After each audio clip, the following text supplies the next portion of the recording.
नमस्कार दोस्तों, इस वीडियो में आपका हार्दिक स्वागत है। मैं हूं पत्रकार योगेंद्र योगी। दोस्तों, आपने वो कहावत सुनी होगी कि जीते जी मक्खी निगलना। दोस्तों, ये कहावत ऐसे ही नहीं बनी, इस कहावत के पीछे भी पूरा एक दर्शन शास्त्र है कि आप मक्खी सामने देखें तो आप उसको निगल नहीं सकते। आप जो भी खाद्य पदार्थ आप खा रहे हैं उसको आप फेंकना पसंद करेंगे, बजाय ये कि उस मक्खी वाले खाद्य पदार्थ को आप खाएं।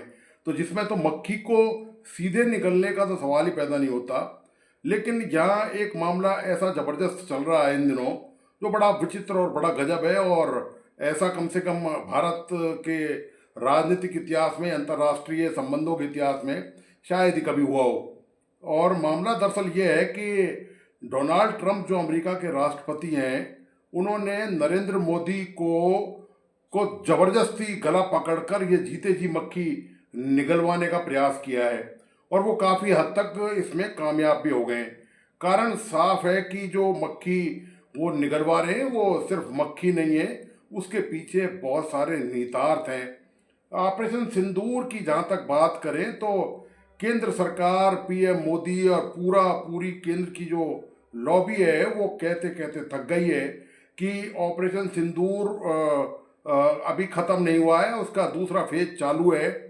और पहला जो फेज स्थगित किया गया, स्थगित यानी कि विराम यदि पहले फेज को दिया गया तो वो भारत ने किसी बाहरी दबाव में नहीं दिया, लेकिन डोनाल्ड ट्रंप साहब हैं कि मानने को तैयार ही नहीं है। अब तक 32 बार, 32 टाइम्स, यानी 32 बार वो कह चुके हैं कि ये जो युद्ध रुकवाया है ये उन्होंने ही रुकवाया है। बावजूद बार बार भारत इस बात का परोक्ष तौर पे खंडन कर चुका है, इनकार कर चुका है, लेकिन डोनाल्ड ट्रंप किसी भी सूरत में मानने वाले नहीं है। और इतना ही नहीं, डोनाल्ड ट्रंप न केवल ये मान रहे हैं बल्कि दूसरी तरफ वो अपनी व्यापारिक ताकत का पूरा इस्तेमाल भारत के खिलाफ कर रहे हैं। डोनाल्ड ट्रंप ने न केवल इसका श्रेय लिया कि ऑपरेशन सिंदूर को उन्होंने रुकवाया, दूसरी तरफ वो व्यापारी के रूप में भारत पर जबरदस्त दबाव बना रहे हैं कि भारत रूस से जो कच्चा तेल लेता है उसकी सप्लाई को बंद कर दे, और यदि भारत ने ऐसा नहीं किया तो उस पर पेनल्टी लगाई जाएगी।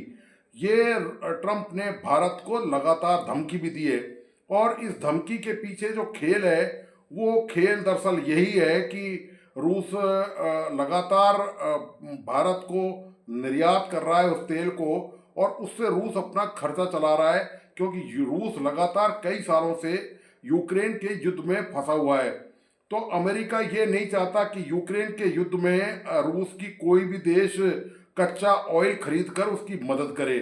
तो एक कारण तो ये है, और यही कारण है कि ये जो ऑपरेशन सिंदूर के बाद जो हालात बदले हैं और जिस तरह ट्रंप प्रशासन ने 30% टैरिफ लगा दी और धमकी दी है, इसके अलावा पेनल्टी लगाने की भारत पर। और रूस का आप, ये पाकिस्तान का आप देखिए कि इस मामले में पूरा क्या रोल रहा है। डोनाल्ड ट्रंप भारत को छोड़कर जो नरेंद्र मोदी के साथ कभी कस्मे वादे खाते थे, उसी नरेंद्र मोदी के खिलाफ जाकर अब वो पाकिस्तान को अपने गले लगा रहे हैं।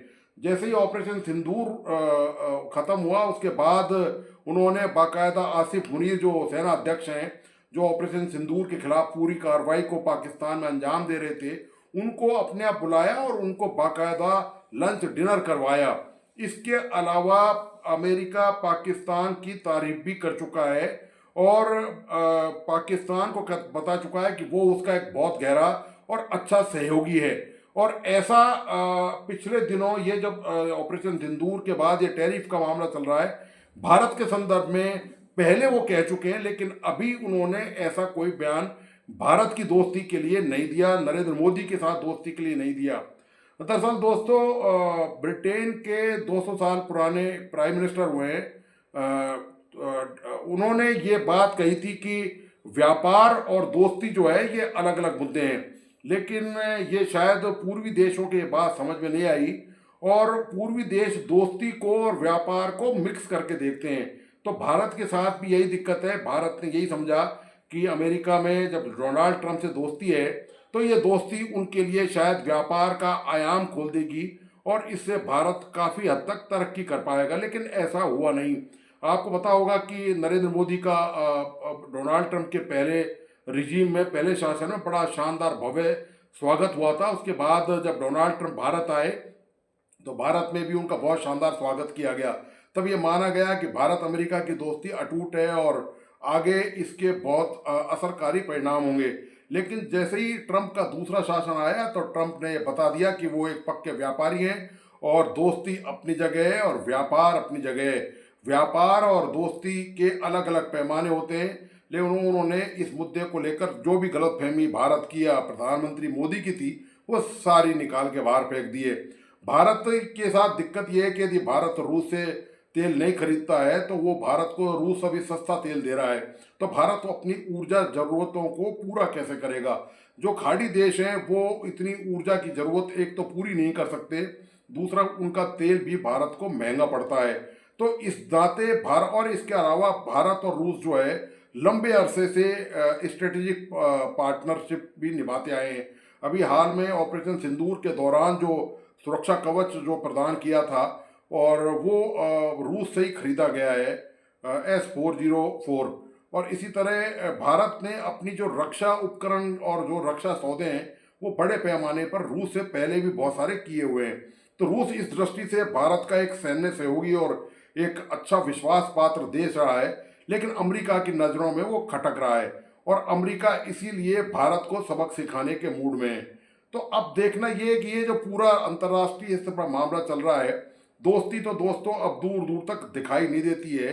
दोस्ती नाम की कोई चीज़ अंतर्राष्ट्रीय स्तर पर होती भी नहीं है। ये इस घटना से साबित हो चुका है कि ट्रंप और मोदी की जो दोस्ती थी वो तार तार हो चुकी है, वो तिनके तिनके करके उड़ चुकी है, उसमें अब कोई दमखम बाकी नहीं रहा है। और ट्रंप अब पूरे व्यापारिक आना अंदाज में अब पूरी दुनिया के सामने है।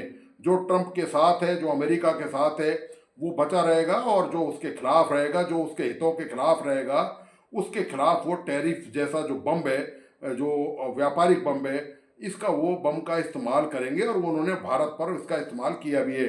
और पाकिस्तान चूंकि उनकी तारीफों में पुलंदे बांध रहा है, पाकिस्तान उस ट्रंप के कदमों में लोटपोट हो रहा है, तो पाकिस्तान को इसका फायदा ट्रंप ने दिया है।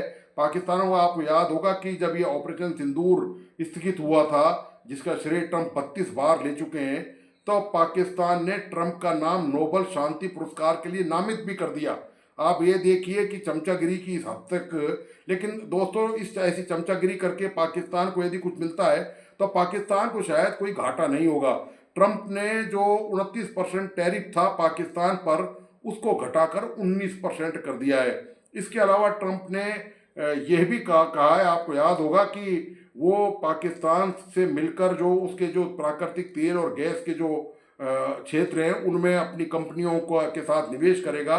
और उन्होंने ये भी, बड़बोले तो ट्रंप हैं ही, आप जानते हैं कि बड़बोलापन तो वो डे वन से जब से शपथ लिए वो बड़बोलेपन के शिकार हैं। और उन्होंने ये भी कह दिया, हो सकता है कि एक दिन ऐसा है कि भारत को इतना तेल पाकिस्तान पैदा करे, अर्थात कि भारत को पाकिस्तान से तेल खरीदना पड़े। तो ये बड़बोले ट्रंप हैं।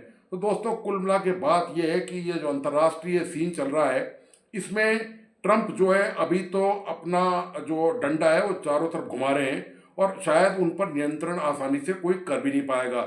जहाँ तक भारत का सवाल है, तो भारत अपने हिसाब से अपनी स्ट्रेटजी तय कर रहा है।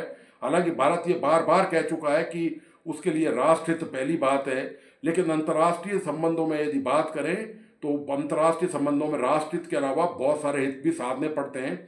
उसके उसी तरीके से चला जा सकता है, क्योंकि कोई भी देश अकेला नहीं चल सकता। तो दोस्तों, आपको आज का विश्लेषण कैसा लगा, प्लीज़ अपने लाइक एंड कमेंट के साथ बताइए।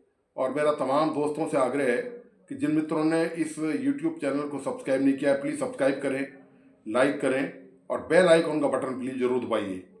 धन्यवाद।